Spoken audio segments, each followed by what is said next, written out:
Welcome back to another episode of Quick Picks with the Geek. I am your host, Bro Power the Geek. All right, next up we've got Bolaji, the Zulu warrior, Oki versus Manoel Sousa.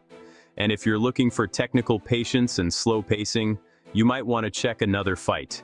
Heavy hands, forward pressure, and two lightweights who clearly believe defense is more of a suggestion than a requirement. Let's break it down. Bolaji, the Zulu warrior, Oki, coming in as a plus 285 underdog with a record of 10-3. Oki looks like a lightweight who accidentally wandered into the wrong weight class after lifting too much. He's built like a middleweight that shrank in the wash. Thick frame, ridiculous strength, and the kind of punching power that doesn't require a lot of setup. When Oki lands clean, people notice, usually while waking up later asking what happened. 5 of his wins have come by knockout, and most of those didn't require much buildup. A hook here, an overhand there, and suddenly the fight's over, and the commentators are yelling about fight-ending power. But Oki isn't just a one-shot guy standing around waiting. He pushes forward constantly.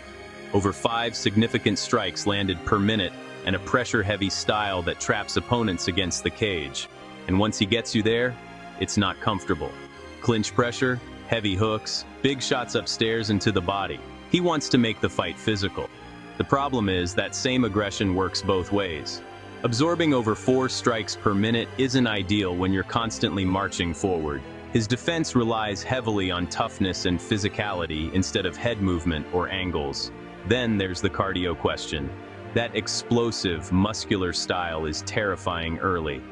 But historically, once the 10-minute mark hits, the pace can drop. When the gas tank dips, the openings get bigger. Oki is dangerous, but he's most dangerous early. Manoel Sousa, coming in as a minus 350 favorite with a record of 13-1.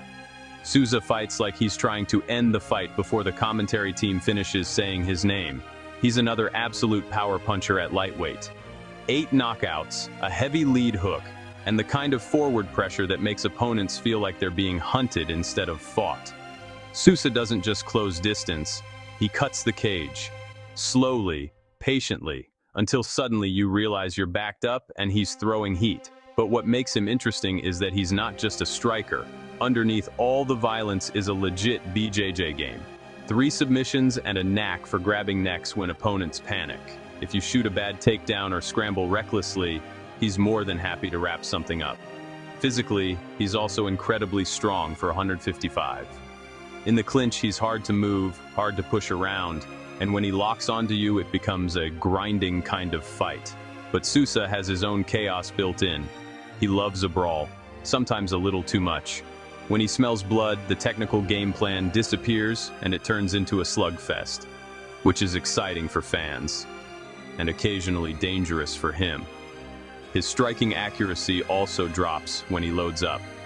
Throwing everything with knockout intentions means sometimes punches miss by a mile. So, who wins? If Oki wins, it probably comes from landing first and landing big. His physical strength and early explosiveness can absolutely change the fight in an instant. If he forces Sousa into exchanges early and lands one of those heavy hooks clean, the underdog suddenly looks very dangerous. If Sousa wins, it likely comes from controlled pressure, walking Oki down, forcing exchanges, and trusting that his power and grappling give him more options in chaotic moments. If the fight extends past the early storm, his ability to mix striking and grappling could become a major advantage. This is basically a battle of 2 guys who both believe they're the scarier puncher, which usually means somebody is about to get tested. Official pick. I'm rolling with Manoel Sousa. Both guys bring serious power, but Sousa feels like the more complete threat. The combination of pressure striking and opportunistic grappling gives him more ways to control the fight if things get messy. Oki absolutely has the kind of power that can flip the script, but Sousa's ability to keep the pressure high and mix his attacks gives him the edge here. If you enjoyed this, go ahead and smash that like button. If you haven't subscribed yet, what are you waiting for? Hit that subscribe button and turn on notifications so you don't miss a beat when the next video drops. And don't be shy. Leave a comment below and let me know who you got winning this fight. Let's see who really has the crystal ball around here. Until next time.